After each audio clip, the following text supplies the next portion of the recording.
बंधुगण आपण आम चैनल को स्वागत। आपण मैंने शुणुंट उपनिषद। आज आम आउ एक उपनिषद कथा शुणा। सारे अच्छा उपस्थित अच्छा सारे गोविंद चंद्र पाणिग्राही संस्कृति गवेषक से गवेषणा लब्ध ज्ञान आपण मानक बांटुंट आम समस्त को आप्यायित कर आनंद दौरान। तेज मुझे स्वागत करुँच आपण मैंने जो मैंने आम चैनल को सब्सक्राइब करना दयाकोरी कर बेल आइकन दबातु लाइक कमेंट शेयर करूँ। सर आपण को स्वागत धन्यवाद। सर आप उपनिषद कथा आमको शुणाऊँ। तेरे मोर दर्शक बंधु मैंने आज एक नुआ तथ्य शुणापी आग्रह कि आम समाज भितर प्रभु समाज भितर केमी ब्रह्म आसिले आम ब्रह्म कथा कहीं आलोचना करवा ये संपर्क में जो प्रश्न ये प्रश्न गुड़ाक कुआड़े किसी उपनिषद अच्छी जहाँ भर पचरा जो ना दि जाए प्रश्न उपनिषद। आज ये प्रश्न उपनिषद पर आलोचना करवा कौन कौन प्रश्न या भर अच्छी आम सृष्टि कौ ऋषि मैंने क्या कि प्रश्न पचारि तार उत्तर कौन अच्छी दयाकोरी ये संपर्क टी आमको आलोचना दिखाँ। ओम श्री परमात्मा नमः। भाई माने माँ माने आपण मानक आम चैनल को स्वागत करुछि। आज आलोच्य होछि प्रश्नोपनिषद। प्रश्नोपनिषदटी अथर्व वेदर पिप्पलाद शाखा ब्राह्मण भागरु आसीछि। एथिरे ऋषि मुख्य ऋषि अछंती पिप्पलाद। पिप्पलादन को 6 जन ऋषि 6टी प्रश्न पचारि। प्रथम प्रश्न कात्यायनकर नाती तांको ना थिला कबंधी। से पचारिले जे हे गुरुदेव आपण कहंतु ये जगत रे जीव सृष्टि एवं मनुष्य सृष्टि यार कारण कौन कहीं करागला न करथिले कौन असुविधा होता। भगवान एकुटिया खेलुथिले खेलुथिले प्रकृति सृष्टि कर दी थांते ता भीतर जीव जंतु मेंचे रही थांते किंतु वृक्षलता रहिले भी चली थांता। ये वृक्षलता भीतर तो प्रभु मन खुशी रे बुलिकी गीत गायकी नाची थांते। तेबे जीव मानक सृष्टि कले पुणी मनुष्य को सृष्टि कले यार कारण कौन। उत्तर रे पिप्पलाद कहिले रयिं च प्राणं च इत्येतौ मे बहुधा प्रजाः करिष्यत इति। रयिं रयिं कहिले ये सृष्टिर संचालनकारी अग्नि जहाँ को आम भगवान बाले ब्रह्म बोली कहूँ ब्रह्माग्नि। से कहिले जे मु एकुटिया रहिले किछि लाभ पाउनी आनंद पाउनी तेणु भगवान कहिले नाई मते किछि प्राण त्याग करने को पड़ो सृष्टि करने प्राण त्याग त्याग माने तांको भीतर थिबा अंश को से विस्तृत करदेले एवं विस्तृत कर दे सारा परे से अनेक जीव सृष्टि करने सक्षम हो गए। ये कथाटा शुणा मात्रे संगे संगे ऋषि भार्गव पचारे द्वितीय प्रश्न कहले गुरुदेव जे प्राणी को शरीर को धारण करने भगवान क्यों शक्ति को सृष्टि कले अन्न जल ना वायु कौ कथाटा को से सृष्टि कले। उत्तर रे पिप्पलाद कहिले तस्मै सो होवाचा का सोह बा एष देव वायुरग्नि आपः पृथ्वी बांग मनश्चक्षु श्रोत्रं च। केते बढ़िया कथाटे कहले हे ऋषि कुमार हे भार्गव तमे गोटे कथा चिंता कर जे कौनसी जीव सृष्टि हेछि तार आधार होछि पंच महाभूत। मु कहीं जीव सृष्टि करने को इच्छा कर ये प्रकृति तो हो गला वृक्षलता हो गला किंतु पंच महाभूत तैयारी हो गले प्रकृति तेबे एमानकर सम्मिश्रण रे आउ कौन हो पारिबो मोर चिंता पसला। तेणु चिंता कली ये पंच महाभूत को नहीं मु जीव सृष्टि करी ये पांचटा जाक मिसी गले जीव सृष्टि हेबे किंतु पुणी भाविले जीवटे सृष्टि हो गला परे ता भितरे आउ दुटा कथा दरकार पड़िबो। कौन दरकार पड़िबो ना सबु जीव समान हो गले चलिबो नाही। गोटे कृमि कीट सी जहाँ जड़े मनुष्य से ही पारिबो नाही। तेणु से धीरे धीरे जीव मानकर संस्कार करी ताको परिवर्तन कले एवं जो मनुष्य सृष्टि कले सेतबेले कहिले ता भितरे बाक रखिबी मन रखिबी ଚକ୍ଷୁ ରଖିବି, ସ୍ତୋତ୍ର ରଖିବି, ଇଏ ସବୁ କାର୍ଯ୍ୟ କରିବ। ଇଏ କଥାଟି ଶୁଣିବା ମାତ୍ରେ ତୃତୀୟ ପ୍ରଶ୍ନ କଲେ ଋଷି ଅଶ୍ୱଳାୟନ। ସେ କହିଲେ ଯଦି ମନୁଷ୍ୟ ଭିତରେ ପଞ୍ଚମହାଭୂତ ରହିଲା ତାହେଲେ ତ ସେ ସକ୍ରିୟ ହେଇଗଲା, ଚଳି ଯାଇଥାନ୍ତା, ପୁଣି ତା ଭିତରେ ଗୋଟେ ଆତ୍ମା ଶକ୍ତି କାହିଁକି ଦିଆଗଲା? ପିପଳାଦ ହସିଲେ, କହିଲେ ଠିକ୍ କହିଛ। ଯେ ବର୍ତ୍ତମାନ କଥା ହେଉଛି ଉତ୍ତରରେ ସେ କହିଲେ ଆତ୍ମନ ଏସ ପ୍ରାଣ ଜାୟତେ ତଥୈ ଯଥୈଷା ପୁରୁଷେ ଛାୟେତାସ୍ମିନ୍ ତଦା ତତଂ ମନୋକୃତେ ନାୟାତ୍ ତସ୍ମିନ୍ ଶରୀରେ। ୟାର ସରଳ ଅର୍ଥ ହେଉଛି ସେ କହିଲେ କାହିଁକି ମୁଁ ଆତ୍ମାକୁ ତିଆରି କଲି?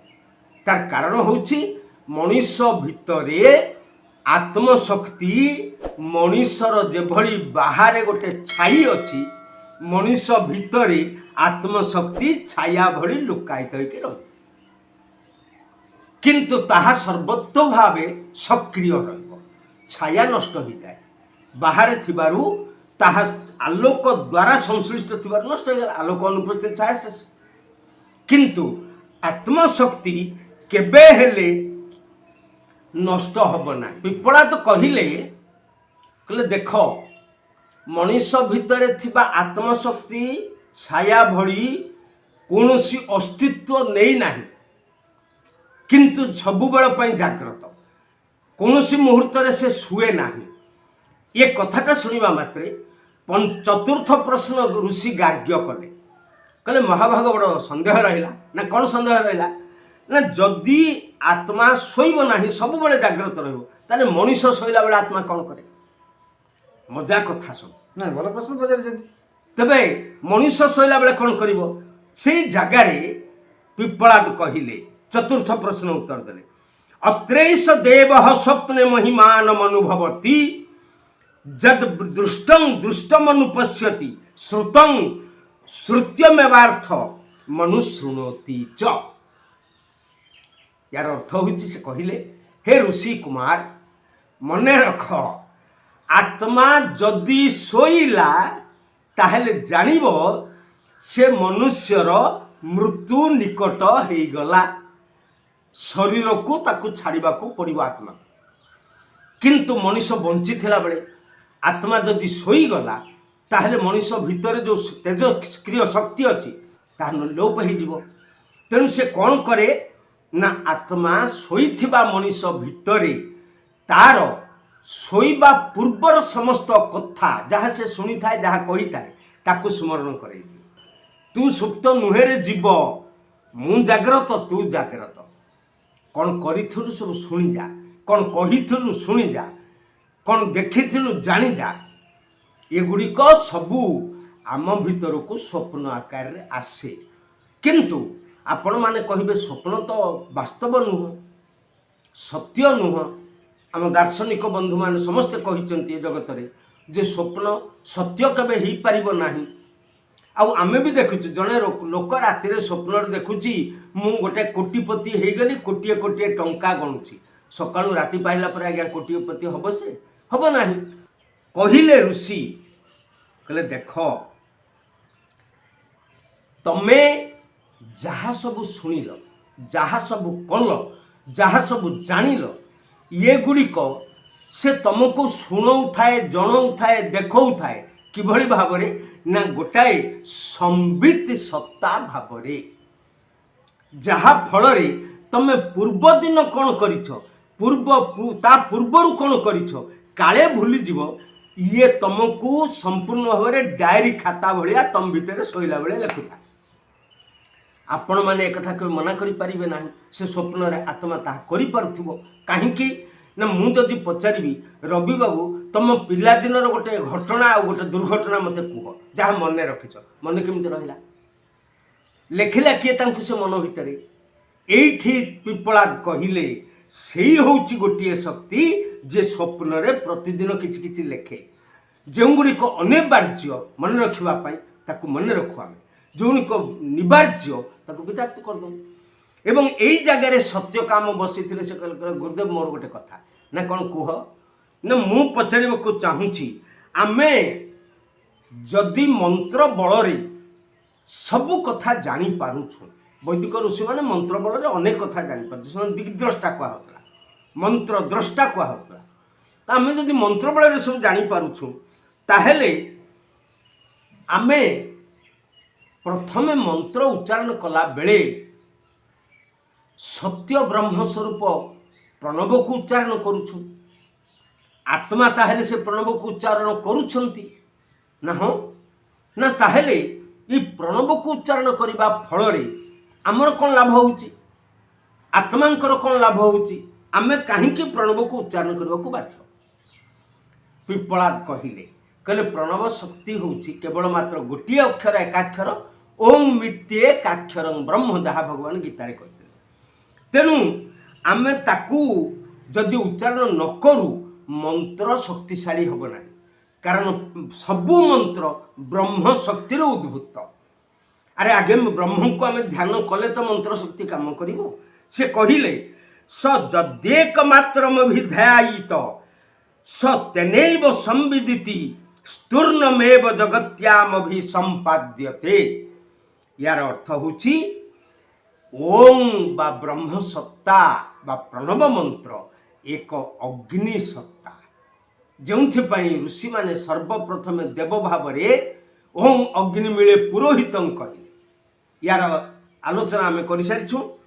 तबे से कहले ओम उच्चारण कले मंत्र शक्तिमान है। सेतबेले आत्मा आधि भौतिक रु आधि दैविक को, आधि दैविक रु आध्यात्मिक को एवं धीरे धीरे ब्रह्म लोक को स्पर्श कला। एवं एई जगारे से कहिले जे सबु मंत्रर उच्चारण ओम रहिबा कारण होची प्रथमे मंत्र शक्ति जेते सतेज हबो आत्म शक्ति सेते सतेज हबो। से ब्राह्मण हो अन्य केही हो, ओंकार करिबा प्रत्येकंकर कर्तव्य।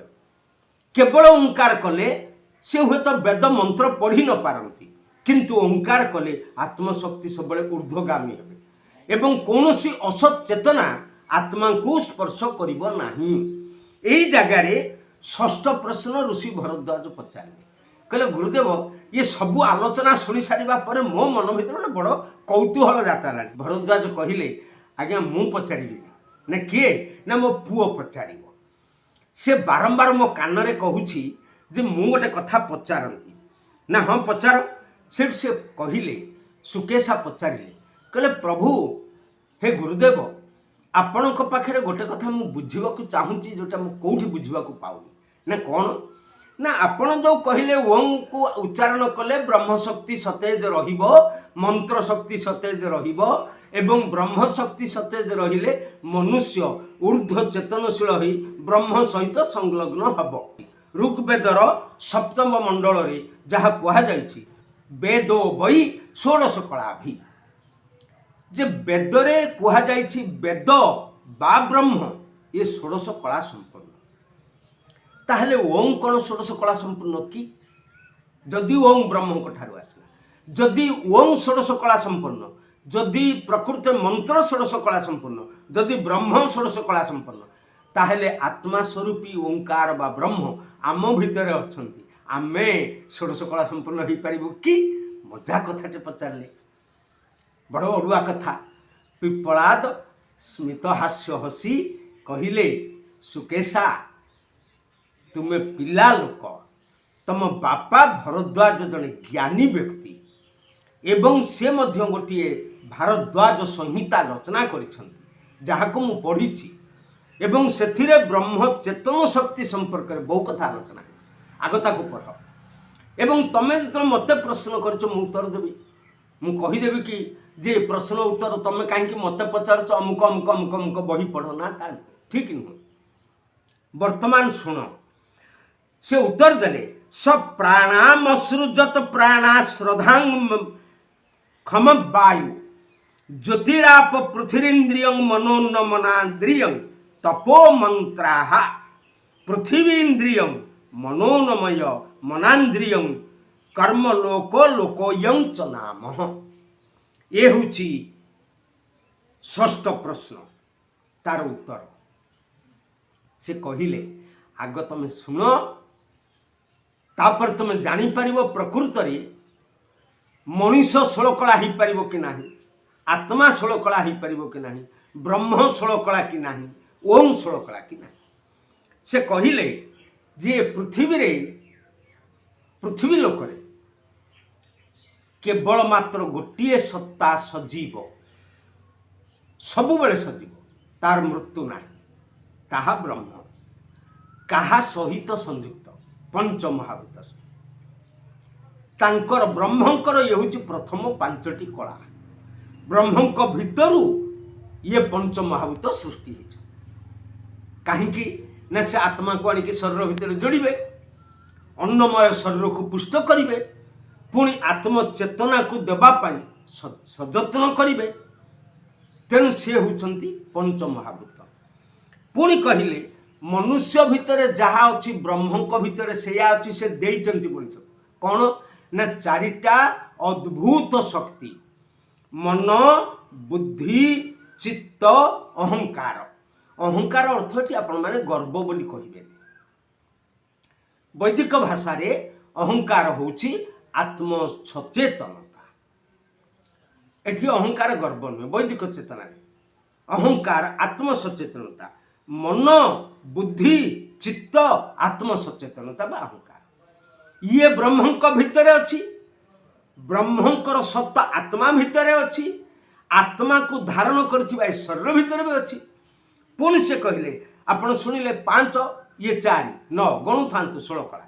ପୁଣି କହିଲେ ଯେ ତାଙ୍କ ଭଗବାନ ବ୍ରହ୍ମ କ'ଣ କଲେ, ନାଇଁ ଆଉ 2ଟା ଶକ୍ତି ମୋତେ ଦେବାକୁ ପଡ଼ିବ, ତା ନହେଲେ ଇଏ 9ଟି ଯାକ ଶକ୍ତି କେତେବେଳେ ହଇଚଇ ହେଇଯିବେ।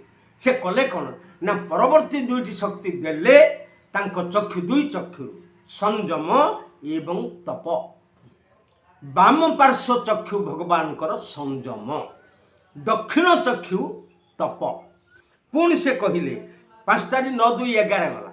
ପୁଣି ସେ କହିଲେ ନାଇଁ ଆଉ ଗୋଟାଏ କଥା, ଜୀବକୁ ଯଦି ମୁଁ ସଚଳ ନ କରାଏ ତାହେଲେ କେମିତି ହେବ?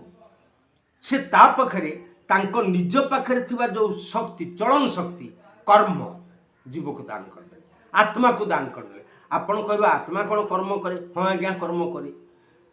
ଆମେ ବେଳେବେଳେ ରବିବାବୁ ମୋତେ ସକାଳେ ଭାରି ବିରକ୍ତ ହେଇ କହିବା ଫଳରେ ମୁଁ କହିଲି ଆପଣ ଏମିତି କାହିଁକି ବିରକ୍ତ ରବିବାବୁ ହେଉଛନ୍ତି? ମୁଁ ଆତ୍ମାକୁ ବାଧୁଛି। କେମିତି ବାଧିଲା? ଆତ୍ମାର ଯଦି ସକ୍ରିୟତା ନାହିଁ କେମିତି ବାଧିଲା? ନା ପ୍ରତ୍ୟେକ କ୍ଷେତ୍ରରେ ଆତ୍ମାକୁ ସକ୍ରିୟ କରିବା ପାଇଁ ମଣିଷ ଭିତରେ କର୍ମଚଞ୍ଚଳତା ଦେଖାଗଲା। ଭଗବାନ କର୍ମଚଞ୍ଚଳ ହେବାରୁ ଏଗୁଡ଼ିକ ତିଆରି କଲେ। ଆତ୍ମା ବି କର୍ମଚଞ୍ଚଳ ହେଇଗଲା, ମଣିଷକୁ ପରିଚାଳନା କଲା। ଏବଂ ତାପରେ ସେ କହିଲେ ନାଇଁ ମଣିଷ ପାଖରେ ବ୍ରହ୍ମ ଶକ୍ତିକୁ ଜାଣିବା ପାଇଁ ମୁଁ ଗୋଟେ ଶକ୍ତି ଦେବି, ତାହା ହେଉଛି ମନ୍ତ୍ର।